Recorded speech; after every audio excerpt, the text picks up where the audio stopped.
It's a significant moment when your family marries into a new circle. But becoming part of the House of Windsor is an altogether different matter. It must be an overwhelming sensation to know that you and your child are going to be forever associated with royalty. What is it like to suddenly find your family intimately within the royal orbit? Is it a dream? It was a total shock when it came. Or a royal nightmare? And I suppose in love. Bit of in love, me. Outsiders have struggled to do well when they enter the royal family. Do you ever have disagreements about things? Oh, yes. Tonight, when Fergie met the monarchy, it elevated her family to royalty. For Ron Ferguson, to have your daughter marry a prince, become a duchess, and to become a senior member of the royal family, I mean, it just doesn't get any better. But two families coming together brings with it palace politics.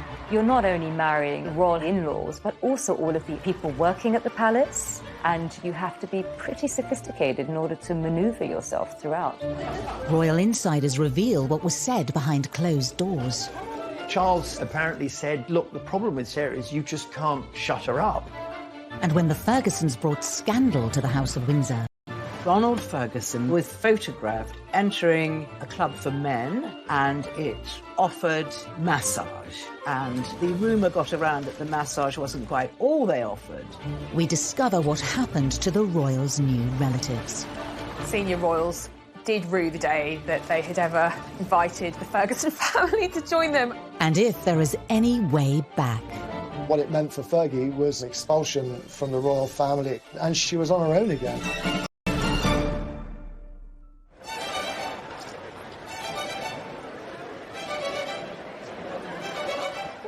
The love affair between Fergie and the monarchy began in the summer of 1985 at Ascot. As the royals prepared to return for dinner at Windsor Castle, an unsuspecting Prince Andrew was about to be set up on a date. Prince Andrew was in the Navy, he was still a bachelor, and I think that the royal family were quite keen for him to settle down. Diana said to the Queen, you know, I think it would be lovely if we could invite Fergie. She's a friend of mine, she's about the same age as Andrew. Both were good time gals and boys, and the scene was set at Windsor Castle with a lot of booze.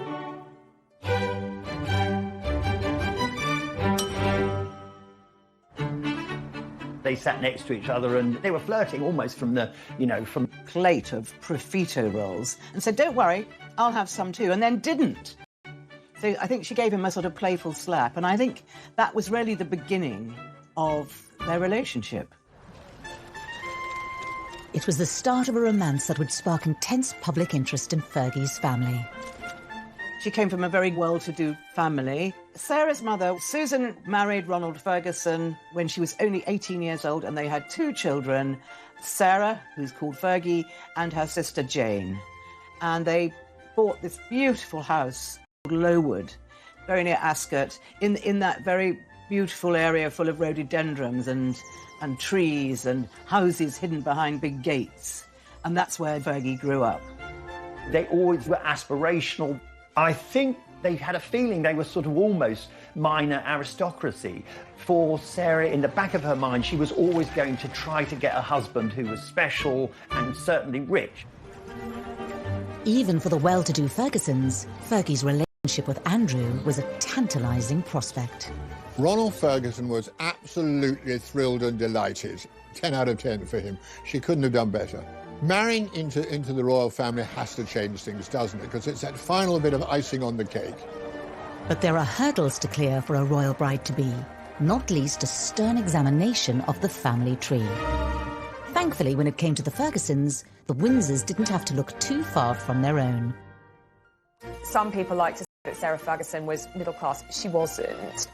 No, oh, my God, to be thought of as a commoner, my goodness, no, they were very much upper-class English. The Ferguson family actually can trace their lineage back to the royal family. So Sarah Ferguson and Prince Andrew are very, very distantly related through Charles II, but not that that is much of a cause for concern for the royal family. In fact, they probably encourage that. It wasn't just shared distant relations that tied the Fergusons to the Windsors, but also their social circles.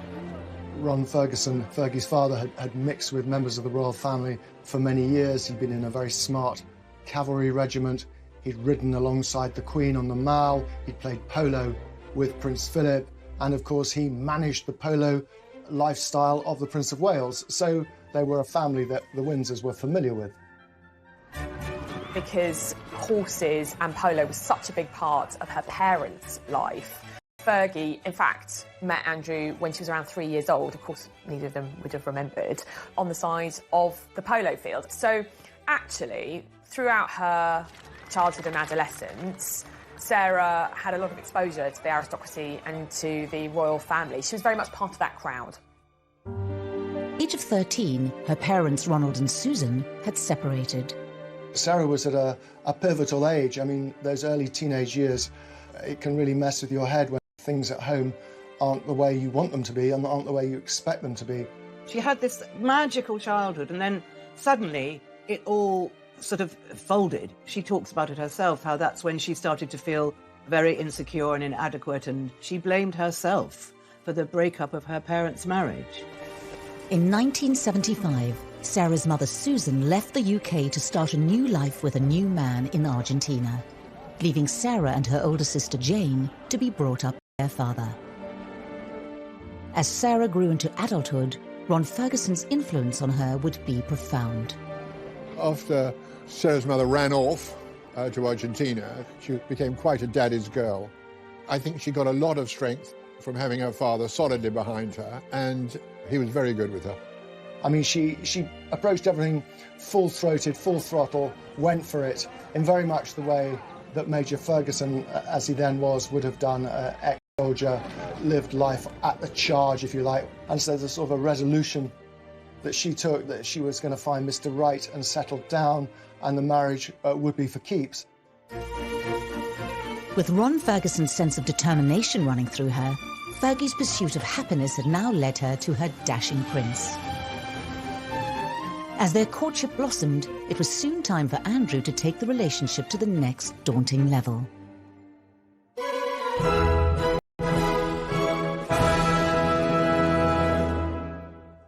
Sarah was invited to Sandringham for a shooting weekend because the Queen always believed that the only way that her children are going to ever get to know anyone is to entertain them in one of the royal homes. Well, I think for Sarah to meet the Windsors is a hugely pressurising point in her early relationship with Andrew, because here you are, you're the outsider coming in. You know that everybody's gaze is on you. Her own mother and father had been to Sandringham for shooting weekends, and obviously they had told her what to do. So she was not completely ignorant of how it was going to work, but she was very nervous. So I think she found herself in that situation feeling, I don't know if they're going to like me, I also want them to absolutely adore me, and all that at once can be a pressure cooker situation for things to go monumentally wrong. And I think in Sarah's case, they kind of did. When she walked into the double sitting room at Sandringham, I think she tripped over one of the Queen's corgis and she spilt her drink. And then in her fluster, she just thought, who are all these people? So after that, I wonder whether, from Sarah's point of view, what she wanted to do was redouble her efforts to really please them and be the perfect person in their eyes. Despite less than royal first impressions, Fergie set about winning over the Windsors by appealing to their interests. She was someone who really threw herself into the pursuits that the royal family value. For example, she learned to drive four in hand, you know, carriage driving, the thing that Prince Philip at that time absolutely loved, and she was pretty good at it. And Philip thought this was extraordinary. She had learned to ride at a very young age, and Her Majesty loves horses, and she liked to ride, and the fact that Sarah could accompany her on horseback was another huge plus. After finding common ground, Fergie's outgoing nature began to charm the Windsors. I think with the royal family, when they're in their personal time, it is a very outdoorsy kind of life that they lead, hunting, shooting, fishing, and she was up for all of that. So her larger-than-life, boisterous, up-for-anything personality very much endeared her to them. So, you know, the stars were really aligning very quickly for Andrew and Fergie because she had such a big impression on his family. Sarah had passed the sternest of royal tests. Her family were up to scratch, and all that remained to unite the Fergusons and the Windsors was for the prince to pop the question. Andrew went down on one knee and he asked her to marry him. She just burst out laughing. Sarah Ferguson had been dating Prince Andrew for less than a year. After a whirlwind romance and winning over the royals at Sandringham, Fergie was whisked away to Scotland, where Andy had an important question to ask her.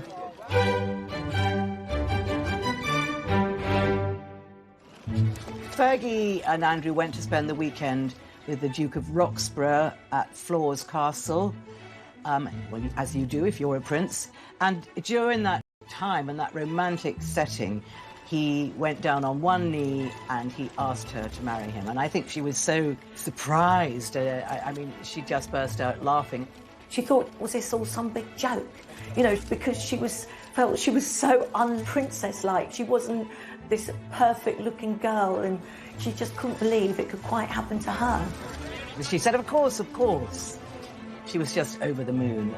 The Fergusons, when they realised that their daughter was engaged to Prince Andrew, I mean, they were, you know, they were ecstatic. They thought this was the most marvellous thing.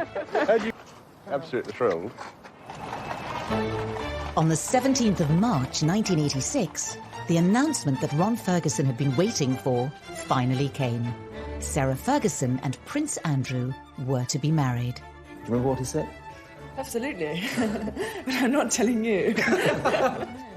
The epitome of the social ambitions of Ron Ferguson to have his daughter marrying the Queen's favourite and second son. I mean, it put them front and centre of British public life. He went from being, you know, a landowner to being a member of the House of Windsor. And he referred to himself as being a member of the royal family. So, you know, the Fergusons had arrived. Thousands of miles away in Argentina, Fergie's mother Susan was a little more restrained than her former husband in reaction to her daughter's impending nuptials. How do you feel today? Very happy, very, very pleased. Do you think that something might change in your life from today onwards? No, I don't see any change.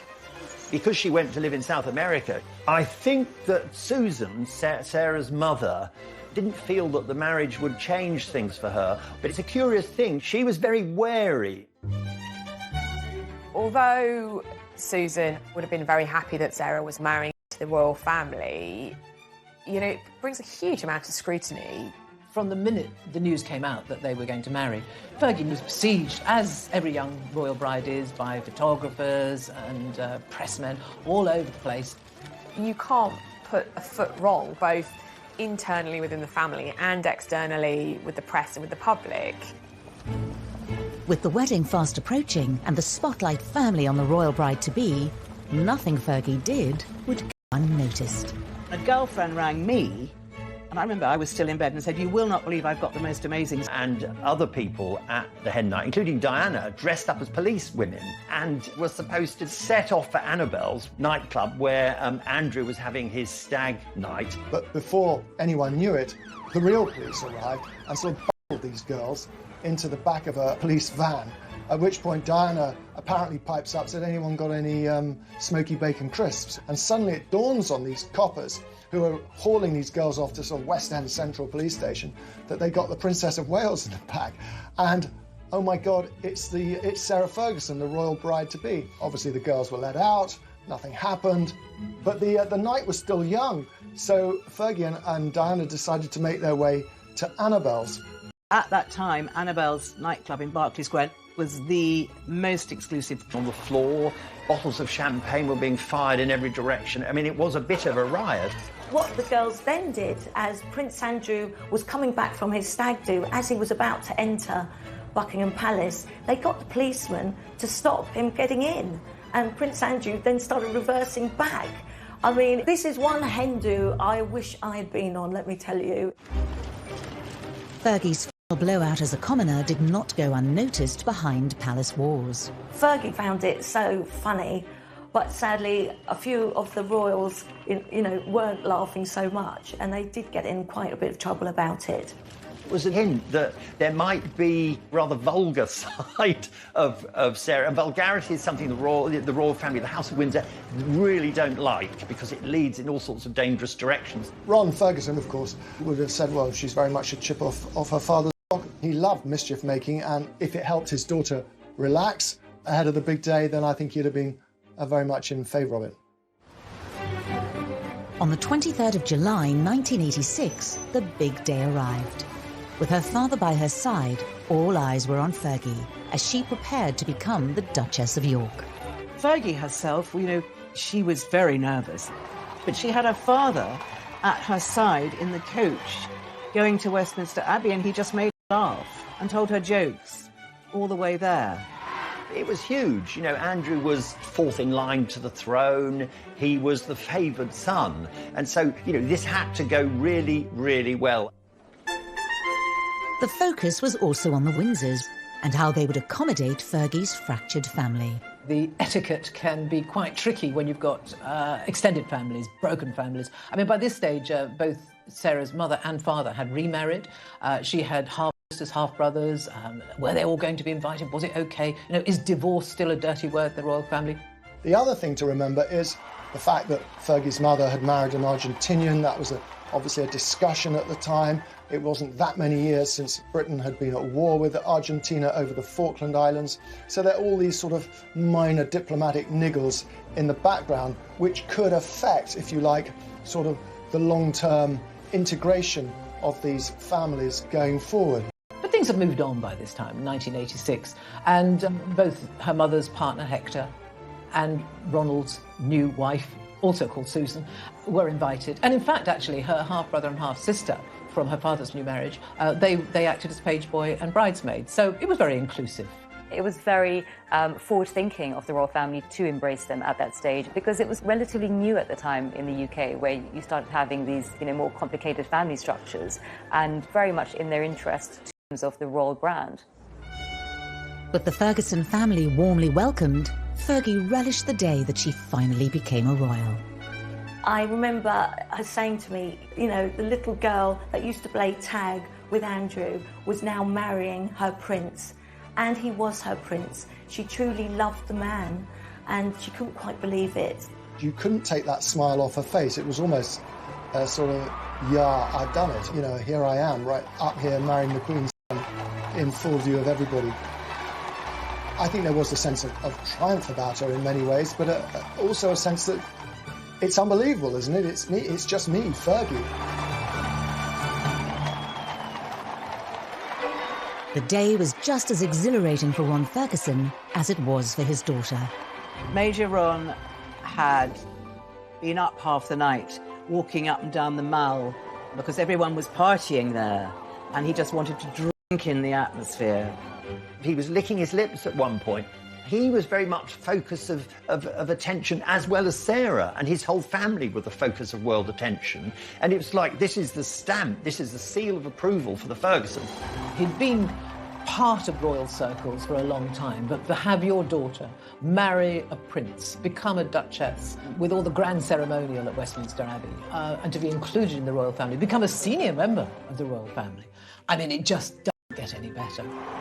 The union of the Fergusons and the monarchy was now complete.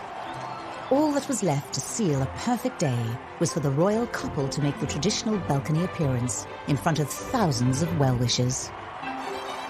At the end of the wedding, that afternoon, there was just a hint that all might not be well, because they did a very strange thing. They did this odd business of kind of working the crowd up, almost like they were a sort of music entertainers. The crowd were chanting kiss, kiss, kiss, and Sarah was sort of conducting and orchestrating this. Well, I think there's a fine line between sort of exuberance and sort of being over the top, and Fergie strayed too often into the over the top realms. She somehow just didn't know when to sort of throttle back. The senior royals standing alongside, there was an uncomfortable feeling about that. Again, the word is, it was slightly vulgar. So, although the wedding itself was good, there was a hint of trouble to come. The honeymoon period was to be short-lived, as the daggers would soon come out for Fergie. Charles apparently said, look, the problem with Sarah is you just can't shut her up. Then her father brought shame on her royal in-laws. Ronald Fergie offered massage, and the rumour got around that the massage wasn't quite all they offered. And the Fergusons' royal dream quickly turned into a nightmare. Fergie knew she had to face her mother-in-law, and the Queen was absolutely furious.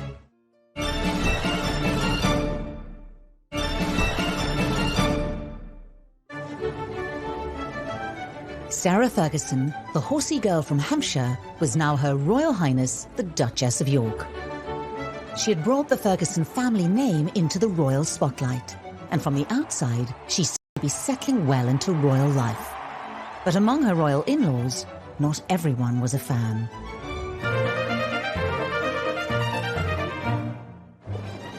Anne was probably the only senior royal who, right from the start, was very wary of Sarah. I mean, she called her the outsider. One of the problems for Anne was that she was outranked by Sarah, and officially at least, strictly according to protocol, she should have curtsied to Sarah, and that was never going to happen. What had at first seemed, especially to Charles, to Philip, this bright, positive, young thing coming in and sort of adding sparkle was just starting to sort of leak away. Charles apparently said, look, the problem with Sarah is you just can't shut her up. She could be fun some of the time, but just not all the time, because it was giving them a headache. The Queen was the one person who, remained steadfastly loyal and absolutely loved being in the company of her daughter-in-law, far more than she liked being with Diana. Fergie loved dogs, Fergie could ride, Fergie could do everything that Diana couldn't do.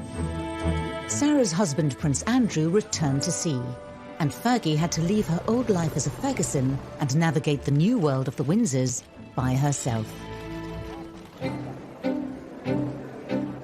Whenever you marry, you also marry the family to a certain extent. But when you marry into the royal household, it's a completely different level, because all of a sudden, you're not only marrying into the in-laws, but also all of the advisors, the people working at the palace. It's like a huge corporate structure. There are different factions, different agendas, and you have to be pretty sophisticated in order to maneuver yourself throughout. I think she felt quite trapped by the grey men at the palace who didn't like her. I mean, the fact that the Queen was her ally wasn't really enough, because the Queen didn't get involved in the minutiae of Fergie's everyday life. So she was under the control of the palace, and they didn't like her. They saw her as too extravagant, too loud, too flamboyant. In a certain manner. That wasn't Sarah. Sarah was this huge, bubbly personality. People think that living in a palace, wow, how glorious being this princess. She wasn't. It was the reverse. It was very bleak, it was very lonely, and there was no escape from it. Well, both Fergie and Diana fell foul of the system. So, every 20 minutes you've got an appointment and you have to keep that appointment, and you can't be late, and you've got to be dressed a certain way, you've got to speak a certain way, and you've got to deal with things a certain way. And if you step outside of the system, you're in trouble. Despite Fergie's problems within the palace, her place in the Windsor family was strengthened when she gave birth to Princess Beatrice in August 1988, the fifth in line to the throne. So, after 4.5 days, the York family, and now we can call them a family, left the Portland Hospital. Her Highness, Duchess of York, was safe delivered of a daughter at 7:58 p.m. today. Her Royal Highness and child are well.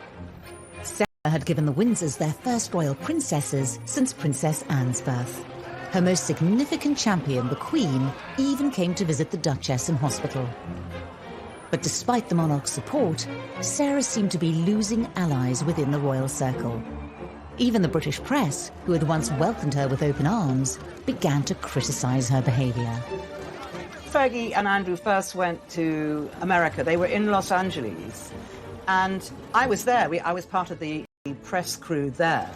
I would just remember they were at this very big conference, and Andrew was giving a speech, and then Fergie got up and gave a little speech. Sarah, and I know against advice, wanted to make a speech, which, you know, the wives of royals wouldn't normally do. It's breaking with protocol. But she insists that phrase. It was only a joke, but it had a sort of sexual connotation, which is a complete no-no. Same sort of flattering headlines that she'd had up until, you know, in the early years of the marriage. It was Ron and her father who stood up for her. And in fact, it was one of the things that upset her at the time was that the monarchy, the institution, were not defending her from these, what she considered to be unfair attacks in the press, but her father did. Although the tide was beginning to turn against the Duchess, it was ironically her father, Major Ferguson, who first brought disgrace into Sarah's new life as a Windsor.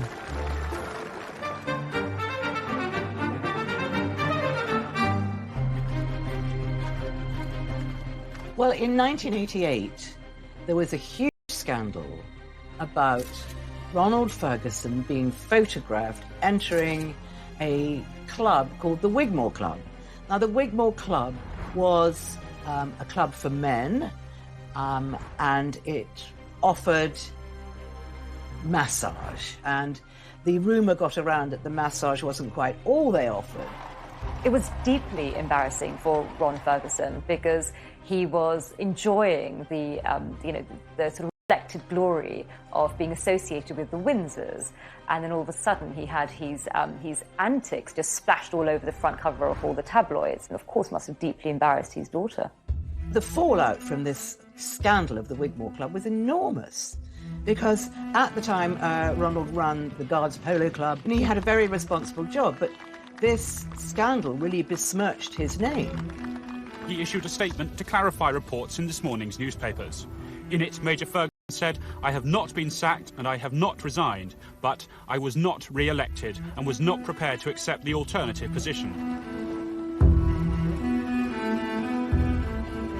Prince Philip, who was president of the club, refused to help. He kept asking to meet Philip and his daughter's father-in-law, and Philip refused because of the associated kind of taint. And it's just, you become basically persona non grata. And unfortunately, you know, look, families, we all fall out, we have tiffs and things like that, but when you have a fall from grace like that within the royal family, it takes a very, very long time to be accepted back in, and in some cases, never. Fergie becomes guilty by association. This is your father, this is what he's done, and she almost has to mop up after that particular scandal and redouble her efforts once again to get into the royal family's good graces. Sarah's loyalty to her own family had been tested by her father's scandal. With her new husband, Prince Andrew, often at sea, her loyalty to the Windsors was now also tested. Fergie was and often when Andrew came back from these long stints, his main preoccupation was either golf or watching television because he was simply too tired to do anything else. And the marriage began to unravel. With Andrew away in the Navy, Sarah's friendships with other men began to be scrutinised. Particularly when she became close with American businessman Steve Wyatt. Fergie's new friendship was revealed in the newspapers when a cleaner found photos of them on holiday, and the press began to ask questions about the Yorks' marriage. The stories claim that the Duchess travelled to Morocco with Mr. Wyatt and met for other holidays, parties and private dinners. A cleaner at Mr. Wyatt's former flat is said to have found photographs of the couple together. The prints have been returned to the Duchess. It wasn't an obvious example of definite proof of infidelity, but, you know, it was pretty close. Typically, the attitude towards extramarital affairs in the upper echelons of society, the aristocracy, the royal families, is that they're tolerated. But I think the sort of cardinal sin is when they are made public and when they are under public scrutiny. It's really the damage that was caused as a consequence of the exposure that was the issue. When the scandal broke and the Queen was made aware of what was going on, I think she did put her head in the sand a bit. I think, you know, the Queen doesn't like moral confrontation, and I think she always thinks, well, a little bit like her mother, that if you ignore something, it just might go away. But the household are the ones that are responsible, and they felt very, very concerned about this. The Duchess was becoming tabloid fodder, forcing the Windsors to take action. After a difficult Christmas at Sandringham in 1991, Andrew and his family were called to a Windsor family summit. The summit early in 1992 was called by the Queen's private secretary, Robert Fellows. All the principal players, as it were, except Sarah, were there, the Queen, Prince Philip, Charles, and so on. And Robert Fellows, one of the Queen's closest advisors, he laid out before them the situation that this broken relationship between Sarah and Andrew was becoming the stuff of the tabloids. Something had to be done. Separation was a huge step forward, and one which the Queen must have been deeply saddened about, but they clearly needed a break from each other because things were not happy. But I think the Queen was as baffled as the rest of us as to why it had come to this. Sarah had to decide to either make the marriage work or move on. In March, the Duke and Duchess announced their separation. The Yorks' apparent separation role and future as a divorced Duchess of York will take the royal family into uncharted waters. I remember sitting with Fergie, having tea, I think, and she was trying to describe, she said, I just couldn't be in that royal world anymore. She was on her own again, and who was there to help her and pick up the pieces? Well, her father and the Fergusons. They were really the only people she had who she could turn to. The Ferguson family's union with the Windsors seemed to be coming to an end. But worse was in store for the 1992, after just 6 years of marriage, Sarah officially separated from Prince Andrew. Any association with the Ferguson family name was swiftly matched by the palace, who now swung into action. After the separation was announced, all Sarah's formal appointments, all the events that she was booked for, they were all cancelled. Fergie's royal life stopped. Once you've stepped across a certain line, you're cast into outer darkness, and that's what happened to Sarah. The press speculated that Fergie could re-enter the Windsor fold by somehow repairing the marriage. Then rumours began to circulate of a new man in her life, John Bryan. Fergie was in a very distraught state, so her friend of the moment, who was her financial advisor, supposedly, John Bryan, decided, let's get away from it all. I'll rent a villa in the south of France, and Fergie and I will go there with the children and the nanny, and we'll just have a break. But unfortunately for them, photographers found them immediately. Unknown to Fergie and John Bryan, they had been caught by the paparazzi. Sarah later flew to Balmoral to stay with the royal family on their annual summer break. The morning's newspapers are all laid out on a side table in the breakfast room in Balmoral, and that morning's newspapers were filled with pictures of Sarah Ferguson. She was caught lying in the sun with this guy, apparently sucking her toes. I mean, he claims, as if it makes any difference, he was kissing her toes. Anyway, unbeknown to Sarah, the newspapers had got photos. Paparazzi had taken these pictures, the newspapers got them. These are the pictures that the Queen and her son, the Duke of York, will have seen at the breakfast table at Balmoral this morning. An intimate series of photos showing her daughter-in-law and his wife, topless at the poolside in the south of France, kissing a Texan millionaire. The Queen's granddaughters, 5th and 6th in line to the throne, are pictured standing by watching. Self-confident Sarah when she saw these pictures. And apparently Prince Philip came into the breakfast room, picked up one of the papers and just threw it in front of her and walked out. Fergie went up to see the Queen because she knew she had to face the music and face her mother-in-law, and the Queen was absolutely furious, apparently. It was the Queen's daughter-in-law. It was so embarrassing. Fergie had shamed the Ferguson and Windsor names and left Balmoral soon after. Duchess of York left Balmoral Castle today using a side entrance of the royal estate to drive to Aberdeen Airport. Her 2 daughters, Princess Eugenie and Princess Beatrice, were with her. No longer the luxury or privilege of an aircraft of the Queen's flight, for the Duchess just an ordinary scheduled flight to Heathrow.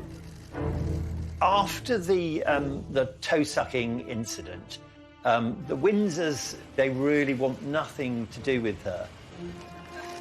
Famously, Sarah sent flowers to Princess Margaret, who sent them back with a note saying, "You're an absolute disgrace to the family." The Windsors' union with the Fergusons seemed to have run its course. The Major was subsequently let go as Prince Charles's polo manager, a role he had held for 20 years. The only member of the Fergusons who seemed to remain in the Windsors' good books was Sarah's mother, Susan, over 6,000 miles away in Argentina. Fergie's mother actually, surprisingly, kept up a good relationship with Prince Charles, and he in fact wrote a foreword to a book that she wrote on polo. Sarah's father also wrote a candid and revealing book called The Galloping Major. Ron decides to publish his memoirs. I think he had been so stung by what had happened to him. I think he felt it was time he got his side of the story out. So we got from this book his sense of dismay at how he'd been treated by Prince Philip when he'd lost the Guards Polo Club, and then his real sense of absolute bitter disappointment at Prince Charles, who he counted as a close friend, for the way that he was sort of dispatched from his job as his polo manager. He just thought he'd been thrown to the wolves. And he was extremely hurt. After all, his grandchildren were royal, and so he was linked to them. But, you know, so I think it was a very sad moment for him, you know, after years of loyalty, that he was completely thrown out. Once you're out in the cold with the Windsors, you don't come back, no. Fergie was out of the royal family, and divorce proceedings began between her and Prince Andrew. But as the mother of the fifth and sixth in line to the throne, she still had to navigate the world of the Windsors. Well, basically, after the breakup of the marriage, the family are incandescent with rage with her, because he feels that she's let down the monarchy, which he has spent his entire life supporting, i.e. his wife, the Queen. And in a few years, Fergie had reduced the reputation of the monarchy to shreds in his mind, and he was absolutely not going to put up with it. And he said to the Queen, "She is not coming here. She's out. I don't ever want to see her again." In the wake of Sarah's divorce from Andrew, the custody of the two Windsor princesses became an issue. The Queen is being advised that a quick and clean divorce is now needed to protect the monarchy itself, as the marriage of her second son falls so publicly apart. The Queen is reported to be determined that her grandchildren, Princess Eugenie and Princess Beatrice, should remain within the royal family, even if the Duchess decides to live abroad. It was put forward as a serious suggestion by the House of Windsor, by the royal family, largely because they feel they should be always in control, that they, or rather Andrew, would have custody of the children, and Sarah would be not exactly pushed away, but she would have visiting rights. And I know at the time, Sarah's father was absolutely outraged and spoke to the press of his horror. He outspokenly defended his daughter when there were suggestions in a newspaper that she may lose custody of her children as part of a divorce settlement. I think it's absolutely monstrous and quite unbelievable that there should be these suggestions that she should. I think it's hurtful, it's desperately hurtful, I think it's inhuman and cruel. Sarah and Andrew eventually agreed to co-parent their children. But for the two royal princesses, Windsor family gatherings had to continue. Your children become the royals' children, and that meant Christmas at Sandringham with Prince Philip, the Queen, and all the other members of the royal family. The Queen loved having her grandchildren around her, but it did present a major dilemma for Fergie, because Fergie was not invited. Fergie would be offered the farmhouse on the Sandringham estate. She would stay at Wood Farm, and the children would go to the big house and be with their father and mother, and they found this a little difficult to understand. I think it was Beatrice that said to her mother once, "Aren't you good enough for them, Mummy? I don't understand." So it was all a little awkward and very sad. Ron, of course, found this quite monstrous, the way that his daughter was treated. He felt that the Windsors had really been very cold. In 2000, Major Ron lashes out at Prince Philip for not inviting Sarah to Christmas Day lunch at Sandringham. And I think he shows great empathy for his daughter and great understanding that, she's suffered enough, don't you think? Let her back in, at least for Christmas dinner. And I think that's why he steps up with this enough. Sarah and Andrew officially divorced in May 1996. Fergie could retain the name Duchess of York, but was stripped of her Royal Highness title. any support she could take from the Ferguson clan also began to slip away. In 1998, Sarah loses her mother, who dies in an accident, and in 2003, she loses her father, and her only sister lives in Australia. So we once again find her in that space where she's isolated, lonely, and cut off, and grieving. The closest family she had left in the UK were her daughters and her ex-husband, Prince Andrew. Sarah had very publicly cuckolded Andrew, and yet Andrew is very forgiving of her. He continues to be there for her. He helps her financially. Prince Andrew inherits a royal lodge, the Queen Mother's home in Windsor Great Park. He does it up at great expense, and Fergie pretty much moves in with him and continues to live there. It was baffling to the royal family, particularly to Prince Philip, who could not understand why she was still occupying a royal home. And they were very, very determined to make this one of the happiest divorces you could do. And that's what they did. As Fergie's turbulent history with the Windsors faded, she was slowly and quietly admitted to the fringes of royal life. But in 2010, she was in debt and made a reckless decision, revealed in an explosive undercover exposé. It's £500,000 when you can open doors. New Prince Andrew? Yeah. Is that a deal? Yeah. But the businessman was a News of the World reporter and about to produce a $40,000 down payment. Time, Andrew was the UK's trade envoy. Although there was no suggestion of any wrongdoing by the prince, for Fergie, it looked even worse than the toe-sucking pictures with John Bryan that had effectively expelled her from the royal family. It was considered to be particularly damaging because it was selling the royal brand for the highest bidder. And when that news story came out, it did damage the brand. Offer win tea or coffee or a meeting, you just, show them the money. I don't think the royal family could envisage a worse betrayal than someone selling access to them. Well, I think probably the senior royals did rue the day that they had ever invited the Ferguson family to join them. The fake shake business was one of the low points in Fergie's life. It looked like Fergie had really gone too far this time and had burnt her bridges with the Windsors for good. Could there ever be a way back into were only two things that joined the Windsor and the Ferguson families together indefinitely? Their names were Beatrice and Eugenie. The children are the glue between the Fergusons and the House of Windsor, and that glue is unbreakable.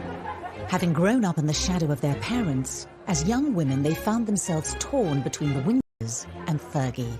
Beatrice and Eugenie by this time are adults. They're very conscious of their position within the royal family, but they also have this relationship with their mother, who is such a pivotal part of their lives. I'm here for you, Mom. Yeah, thanks, Mum.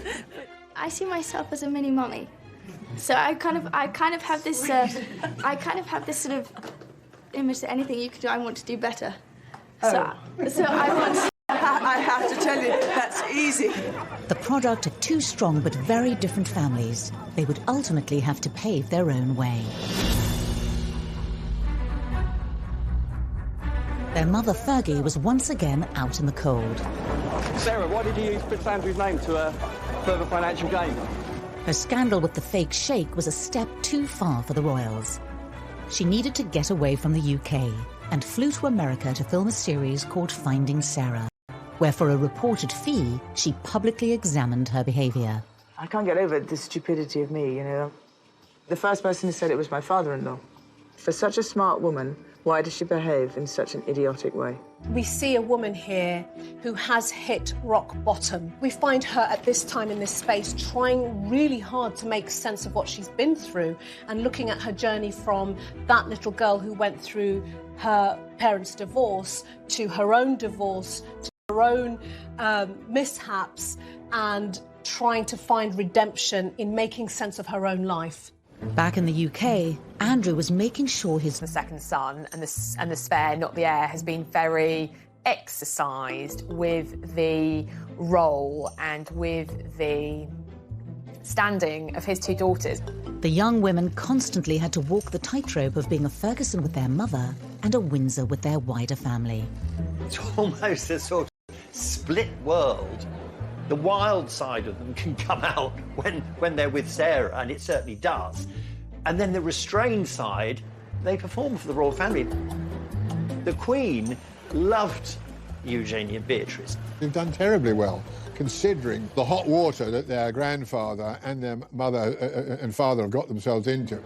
This tug of war for the princesses reared its head in the most public of settings. In 2011, the royal family came together to celebrate the wedding of Prince William and Kate Middleton. Royal weddings are a chance for us to have a window, a peep into the Windsor world. It tells us who's in and who's out. In 2011, Fergie was plainly still very much out. Princesses Beatrice and Eugenie were invited along with their father, but Fergie was left firmly out in the cold. I've always thought it's incredibly harsh, actually, for the girls to be invited to things like the wedding of William and Catherine, you know, prominent role in that, and their mother not to be there. The wounds were still raw for the royal family, and the split between the Windsors and Sarah Ferguson seemed irreparable. When she wasn't invited to Kate and William's wedding, it was extremely hurtful for her. As she said to me, you know, she was the last girl to go down that aisle. Sarah felt a real knife in the heart that she couldn't be with her daughters. That was a real nail in the coffin for Sarah. But even the princess's appeal only went so far with the Windsors. Andrew and brother Charles had reportedly been at odds for years over the role of the princesses in the future of the royal family. He wanted them to be treated as senior royals, and they're not really. He wanted all the trappings, the money, the protection that goes with that role. And he foresaw their future as being full-time working royals.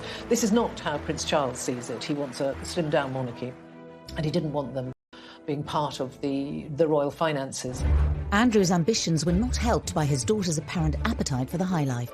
In 2015, despite working, Beatrice had been photographed on numerous foreign holidays. People made it a mission, I suppose, to find her in various parts of the world, and she did take a lot of holidays.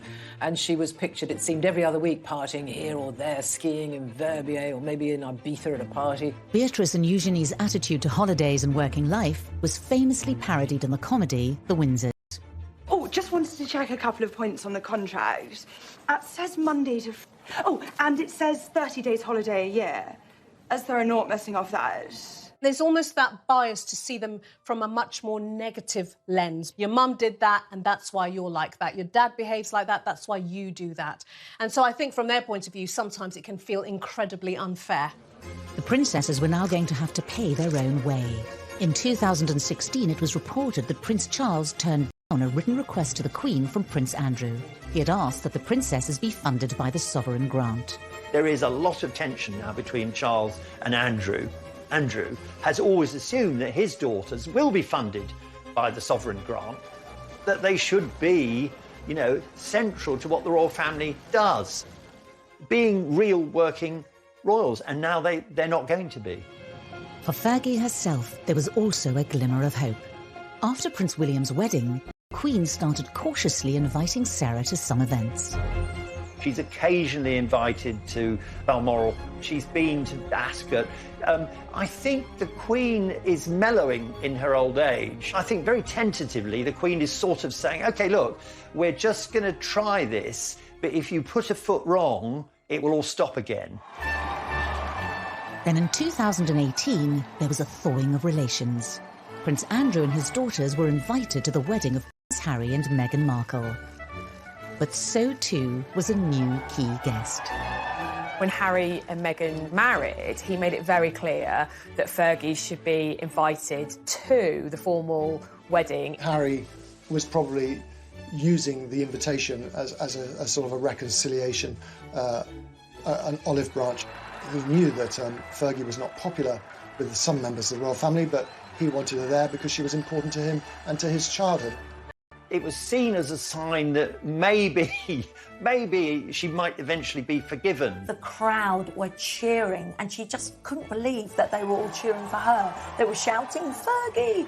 Sarah walks in with great assurance. You'd think, you know, she might have crept in by a side door. Instead, she comes in and almost says, "Look at me, I'm here, I'm great." And for once, she felt welcomed. Fergie was back. Harry was not the only royal getting married that year. Princess Eugenie had her self-found love and was due to marry Jack Brooksbank only months later. It was to be a test of the status of Andrew and Sarah Ferguson in the royal family. Princess Eugenie's wedding to Jack Brooksbank was really the string that pulled Fergie back onto the periphery of the royal family, because she's mother of the bride. There's no way that she couldn't be invited, and I think it was a uniting of the family. Eugenie's marriage to Jack Brooksbank was to bring Sarah Ferguson face to face with the Windsors, not just as a mere guest, but as mother of a royal bride. If there's any link, positive link, between the Fergusons and the Windsor, it will be the two daughters. So there's almost an inevitability about Sarah being with members of the House of Windsor because of their children. But while the Queen had been cautiously warming towards Fergie, this didn't extend to her husband. For many, many years, Philip absolutely refused to have anything to do with Fergie at all. And if she walked into a room, if she happened to walk into a room, which was pretty rare, he'd exit stage left immediately. It was Sarah Ferguson, who had walked down the aisle 2 years before, who was the most nervous on the big day. Having not been part of the royal family for so long, she didn't want to put a foot wrong. She only just beat the bride to the door of St George's Chapel, and she got out just waving, and she was like on ebullient form. In the crowd, there was a welcome reminder of the Fergusons of days gone by. She had spotted her mother's best friend who had come to see her on this momentous occasion. Suddenly, there she is. Her daughter's getting married in St George's Chapel. The church is full of her friends, and she is in the sort of number one mother of the bride position. So it was immense social rehabilitation. But as the guests gathered inside the chapel, there was some nervousness around the arrival of a key royal guest. There was a huge amount of speculation before Eugenie's wedding about whether Philip would finally give way and be in the same building as Fergie. He managed to make it to St George's Chapel and took his place in the ceremony, not far from Fergie. It obviously marks some kind of thawing in the relationship. Perhaps when you get to that very great age that Philip is at, you start seeing things a little differently. Fergie had a qualified return to the fold as guest of honour in the heart of Windsor Castle, for her daughter would always be a Windsor. But she was carrying with her a physical reminder that she would always be a Ferguson. Sarah carried her mother's handbag, and I think that was a little sign and a show of love and affection for her mother, who sadly couldn't be there on the day. She obviously, was very sad that her own mother wasn't around as much for her growing up, and she wanted to be there every step of the way for her girl. 2019, new details of Andrew's long-term friendship with convicted paedophile Jeffrey Epstein emerged. The Epstein scandal really seems to have tentacles that reach out and have enveloped Andrew's family because, well, Jeffrey Epstein was a guest at Princess Beatrice's 18th birthday party. You know, he's a family friend. When Fergie was in one of her many money troubles, she turned to him for a loan. So it's very intertwined, really. He decided to do this interview. He'd only just told the Queen he was going to do it. It was the wrong move. Do you regret the whole friendship with Epstein? Now, still not. And the reason being is that the people that I met and the opportunities that I was given to learn, either by him or because of him, were actually very useful. The thing is, he didn't know what to do, whether to do this interview or not. Beatrice actually advised him to do this, thought it would be best if Andrew spoke openly, as honestly as he could, and from the heart. But it just was a total disaster. Just the worst interview I think anyone has seen. It was to be a scandal too far for the royal family and for the Queen. 4 days after he was interviewed by Newsnight, Andrew gave up his royal duties. There's no template here. He can't stop being the Queen's son. He can't stop being a member of the royal family. All he can do is no longer represent or work for that family. The tables had turned. After years of Andrew standing firm in the face of Fergie's scandals, it was now his ex-wife who was supporting Andrew as he found himself distanced from the Windsors. There's this huge loyalty, which I think actually comes from, Fergie's side of the family. This great loyalty that their father instilled in them. It's a very strong trait in Fergie and the two children. 2020 was to be a new era for the family. For Fergie, none of her family were any longer working royals. She's carved out her own career. She goes from project to project now. I mean, her latest project is writing, or co-writing, a Mills and Boon romantic thriller. Sarah has taken to Twitter to reach an audience for her debut novel, promoting it in what looks like a home video. Follow your heart, but do you dare? Lady Margaret, she loves to ride side saddle. She's strong, she's rebellious, she's courageous. It's based on a long-distance Ferguson family relative, someone who wouldn't conform to society with red hair. Oh, I wonder who she will attract the ire of the royal family, who she has really worked hard to get back and integrate herself in. It may not only be in fiction that Sarah Ferguson is thinking about romance. Fergie and Andrew's close relationship has fueled rumours that they could retie the knot. Will Sarah and Andrew marry again? Will they remarry? Never say never, that's what I'd say. I'd love it if they did. I think the girls would love it. Whether they will or not is another thing. But much water has passed under the bridge since the heady days of 1985. With the Windsors, even moments of reconciliation will never mask the fact that for Fergie and Andrew, things will never be the same again. I think Andrew and Fergie are the most married divorced couple that I know of, but real marriage? No, not a chance in hell. She doesn't want to get back into the straitjacket of royal life. She wouldn't be accepted anyway. There's no place for Fergie. As Fergie, Prince Andrew and the princesses look to the future, the Ferguson name may not hold the same power as it did. I think now it's Andrew and Fergie, really, who are the royal outcasts. I would suspect that the royal family are rather hoping that Andrew and Fergie will sort of quietly fade away without any more embarrassments. One thing is for certain, in royal circles, Fergie will never be forgotten. Fergie would never be free of the Windsors. The Windsors were never going to be free of Fergie. However much some members of the royal family and maybe the establishment and maybe the grey men at the palace may want to permanently distance Fergie from the monarchy, it won't happen because those two royal princesses are the bond between the Fergusons and the royal family. They really do bring the royal family together, and that is thanks to Sarah, because she's been the most wonderful mother to these girls. They will remain in the public eye. They will remain of public interest. And so that bond will never be severed.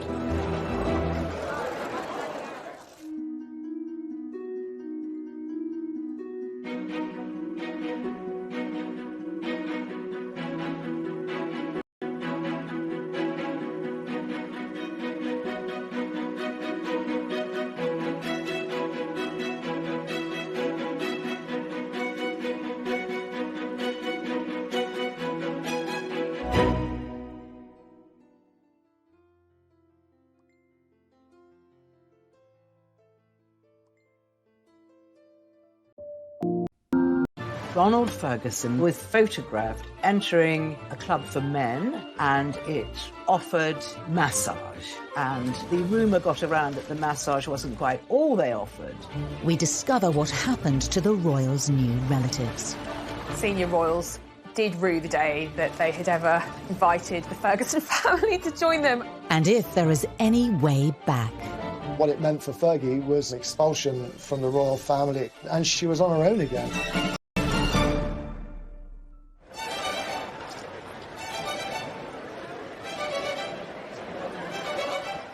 The love affair between Fergie and the monarchy began in the summer of 1985 at Ascot.